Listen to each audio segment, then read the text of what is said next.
अगर एक एससी समाज के लड़के ने मुस्लिम समाज की बेटी से शादी कर ली तो कौन सा गुनाह कर दिया? मैंने कम से कम उनके 100 भाषण सुने हैं। वो संविधान की दुहाई देते हैं, वो संविधान की बात करते हैं। भारतीय संविधान कहता है कि कोई भी बेटी कोई भी बेटा जो है संविधान के मुताबिक शादी कर सकता है, तो कौन सा गुनाह कर दिया? लेकिन बात है ना अहंकार की, बात है समाज को बांटने की, बड़े शर्म की बात है। तो ये तो सिर्फ नेता हमें इस्तेमाल कर रहे हैं वोट के लिए। उस लड़की के दिल पे क्या बीतेगी जिसने अपना हस्बैंड खो दिया? उस माँ के दिल पे क्या बीतेगी जिसने अपना बेटा खो दिया? उस बहन के दिल पे क्या बीतेगी जिसने अपना भाई खो दिया?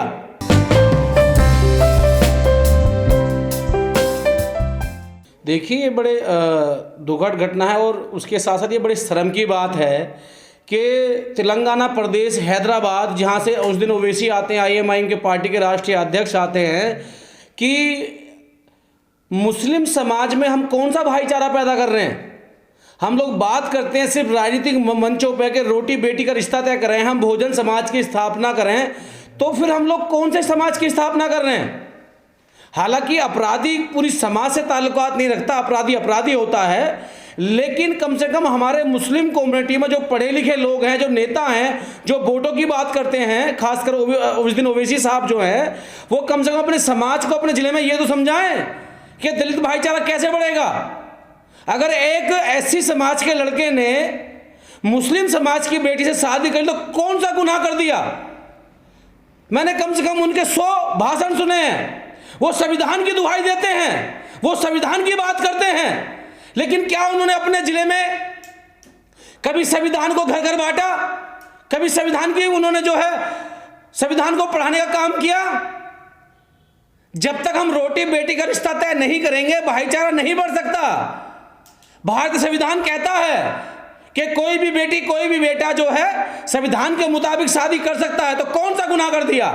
लेकिन बात है ना अहंकार की, बात है समाज को बांटने की।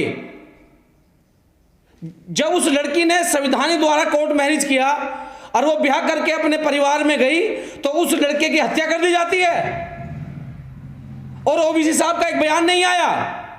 बड़े शर्म की बात है। तो ये तो सिर्फ नेता हमें इस्तेमाल कर रहे हैं वोट के लिए। साहब, वोट से काम नहीं चलेगा जब तक हम अपने घर समाज में बैठ करके दलित, मुस्लिम, आदिवासी पिछड़ों की बात नहीं करेंगे। अब क्यों नहीं गया उनका परिवार उस दलित समाज के परिवार से मिलने के लिए, उस एससी समाज के परिवार से मिलने के लिए? और उस बेटे की हत्या कर दी गई जिनने संविधान को सप्रिय मान करके उस मुस्लिम लड़की की शादी की। उस लड़की के दिल पे क्या बीतेगी जिसने अपना हस्बैंड खो दिया? उस माँ के दिल पे क्या बीतेगी जिसने अपना बेटा खो दिया? उस बहन के दिल पे क्या बीतेगी जिसने अपना भाई खो दिया?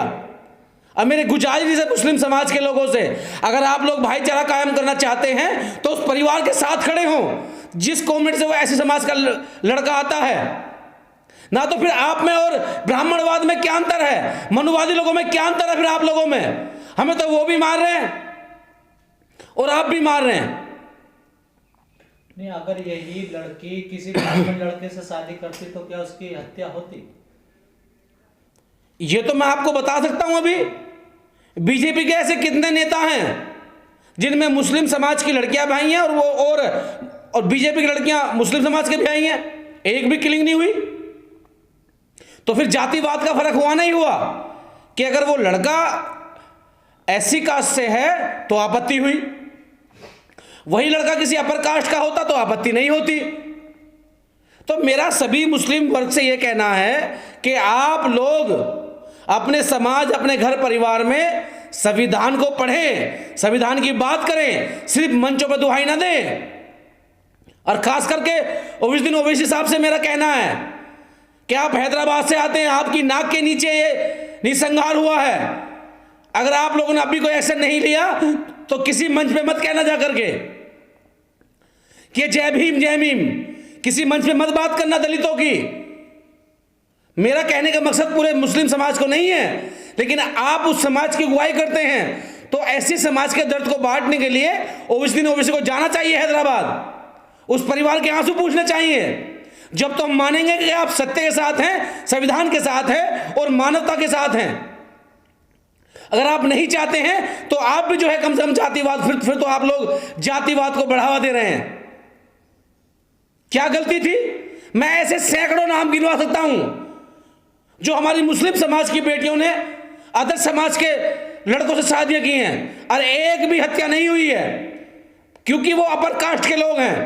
जो लड़के हैं वो ओबीसी वर्ग से लोग हैं, वो अन्य समाज से ताल्लुकात रखते हैं। लेकिन यहां पर अगर ऐसी है तो उसको मार दिया गया बीच चौराहे पे, खाना पूर्ति में एफआईआर दर्ज हो गई, कुछ लोग पकड़े गए, कुछ लोग फरार है, लेकिन मनोबल तो डाउन किया गया। तो सिर्फ मंचों से कहने से काम नहीं चलेगा। हम दिन रात कैडर करते हैं बहुजन समाज को इकट्ठा करने के लिए। हम खुले मंच पे भी कहते हैं, हम आज भी कह रहे हैं कि जब तक समाज में रोटी बेटी का रिश्ता तय नहीं होगा, हम एक दूसरे के बेटियों को जो है मान सम्मान में हम शादियां नहीं करेंगे, जब तक भाईचारा नहीं बन सकता। और ओबीसी साहब, आपसे इसलिए कहना है कि आपका जिला है, आपकी पार्टी वहां से चलती है, आप लोग वहां जो है नेतृत्व करते हैं मुस्लिम समाज का। तो अगर आप लोग चाहते हैं कि कट्टरपंथी को रोका जाए, अगर आप लोग चाहते हैं कि भाईचारा कायम रहे, अगर आप चाहते हैं कि हम लोग जय भीम और जय मीम के नारे को बुलंद करें, तो आपको जाना होगा। अगर आप नहीं जाते हैं तो जिस मंच पर आप चढ़ें सोच समझ के चढ़िएगा। सिर्फ मुस्लिमों से राजनीति नहीं होगी और ना सिर्फ दलितों से राजनीति होगी। जब तक हम आपस में नहीं मिलेंगे, राजनीतिक स्तर पे भी, भाईचारा स्तर पे भी, और समाज में बेटी की शादी को लेकर के और रोटी तक के रिश्तों को लेकर के जब तक हम नहीं मिलेंगे, कोई कामयाब नहीं हो पाएगा। लेकिन कहा जाता है कि हिंदुओं में जाति होती है, कि मुसलमानों में भी जाति होती है। हालांकि मुझे कहना तो नहीं चाहिए, लेकिन जो वो लड़की जिस समाज से ताल्लुकात करती है, मुस्लिम समाज, वो सैयद कम्युनिटी के लोग बता रहे हैं, तो वो अपने आप को बहुत अपर कास्ट मानते हैं। वो मुस्लिम में जो अपर कास्ट मानते हैं अपने आप को, वो लुहार, बड़ी, सेफी, तेली, तमोली, उनको नहीं मानते। तो ये जातिवाद का जो जहर है, इस घटना ने पूरे देश को झंझोड़ के रख दिया है। हम पिछले सालों 2014 से लेकर के लगातार प्रदेश में सरकार भाजपा की है, केंद्र में सरकार भाजपा की है, उत्तर प्रदेश में, अन्य कई स्टेटों में भाजपा की सरकार है, वो तो ऐसा मौका ढूंढ रही है जो दलित मुस्लिम भाईचारे को तोड़ा जाए। एनआरसी का मामला हुआ, युवा संघ दल की टीम लगातार अपने मुस्लिम भाइयों के साथ रही। किस लिए रही? भाईचारे के मामलों को लेकर के।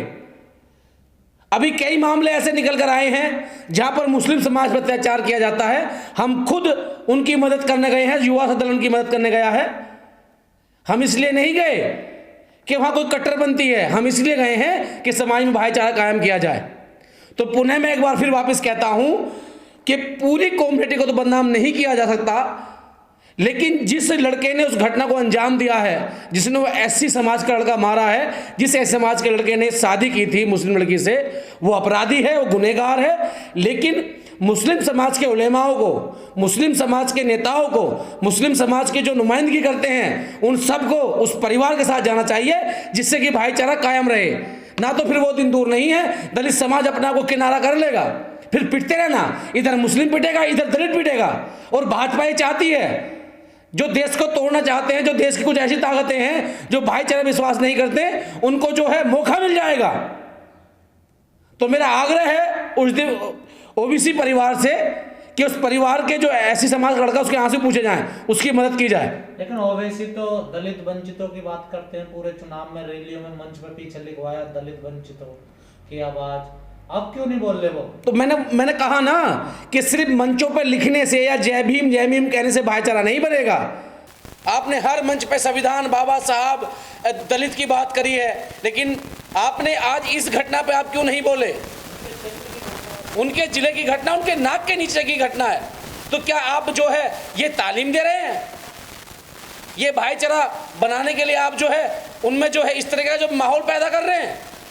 तो इसका मतलब जो संविधान आप उठाकर दिखाते हैं, जो संविधान आप लेते हैं, आपने अपने जिले में नहीं जब संविधान को नहीं पढ़ाया, संविधान की जो मौलिक उसमें बातें लिखी गई हैं वो उनको नहीं पढ़ा, तो बेकार है आप लोगों को राजनीति करने का क्या मकसद बनता है फिर?